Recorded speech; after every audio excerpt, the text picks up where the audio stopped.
The TV was on for noise. Hospitals are too quiet otherwise. I wasn't looking until the laughter hit me. Sharp, careless. A commercial? No. A live news segment. The camera panned over a polished deck, champagne glasses clinking, blue water swallowing the horizon. And there they were, my wife. Her arm hooked through a man I didn't recognize. My wife's sisters flanking them, sunglasses, tan shoulders, smiles that didn't belong to winter. I didn't blink.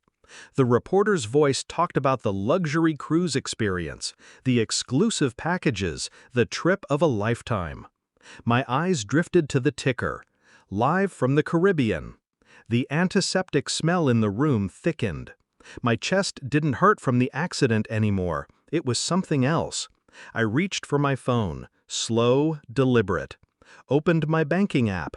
There it was, a transaction, 2 days ago, 5 figures. The merchant's name, Ocean Crown Cruises. I dialed. She picked up on the second ring. "Hey, you okay? Where are you?" My voice was flat.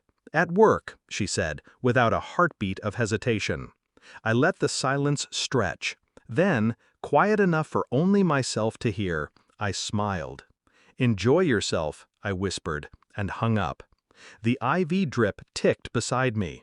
I stared at the ceiling tiles, each a perfect square, as if order could hide the mess underneath. She had been my constant through surgeries, bills, late nights, at least I thought she had. Now the scenes replayed in my head differently. The sudden work trips, the guarded phone, the new clothes I didn't remember paying for. Maybe I wanted to believe she was loyal because I needed someone to be. The man on screen, tall, sunburned, had touched her like it wasn't the first time. A casual familiarity. Her sisters smiling along wasn't an afterthought. They were part of it. I kept my face expressionless when the nurse came in.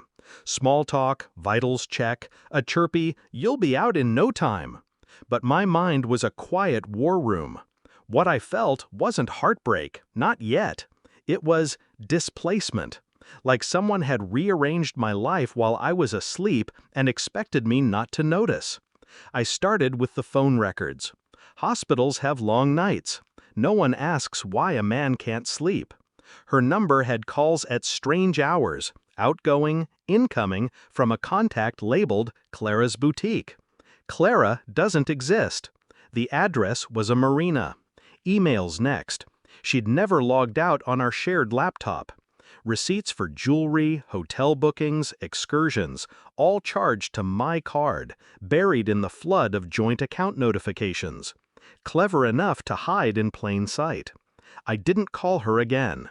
Didn't send messages. The point wasn't confrontation. Not yet. The point was precision. I checked our shared calendar. A conference blocked for the next 3 days. It lined up perfectly with the cruise's itinerary. Every new piece of information didn't surprise me. It confirmed me. I paid for a private investigator, not because I needed proof, but because I wanted every angle documented. Photos, timestamps, statements. I asked him for discretion. He didn't ask why. Men like him don't. The report came on the morning I was discharged. A neat envelope slid under my hospital door before sunrise. Inside, pictures. My wife in a white sundress, leaning into him. His hand low on her back. Her sisters laughing, champagne in hand. Nights under string lights, dinners where they shared dessert. Every page was a nail in the coffin I'd been building without realizing. I didn't feel my hands tremble. I didn't cry. I left the envelope on the table while I dressed. When she came to pick me up, she wore the same work blazer she'd worn in a dozen lies. Her lipstick was perfect. "Ready to go home?" she asked. I handed her the envelope.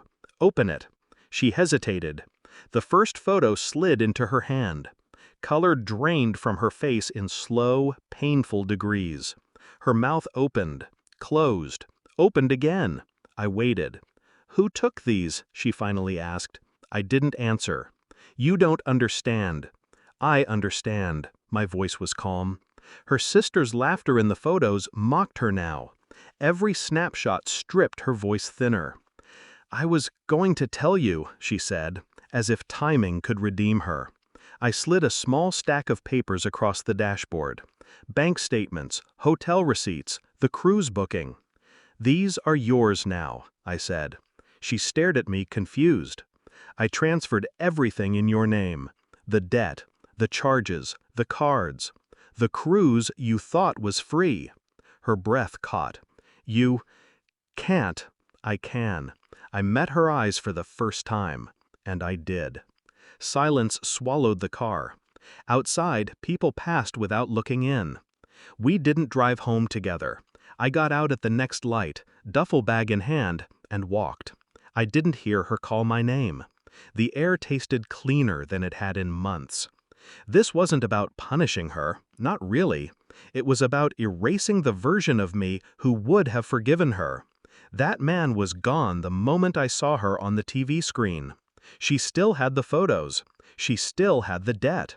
She still had to explain it all to herself every night. I had nothing of hers anymore, not even anger. And that was freedom.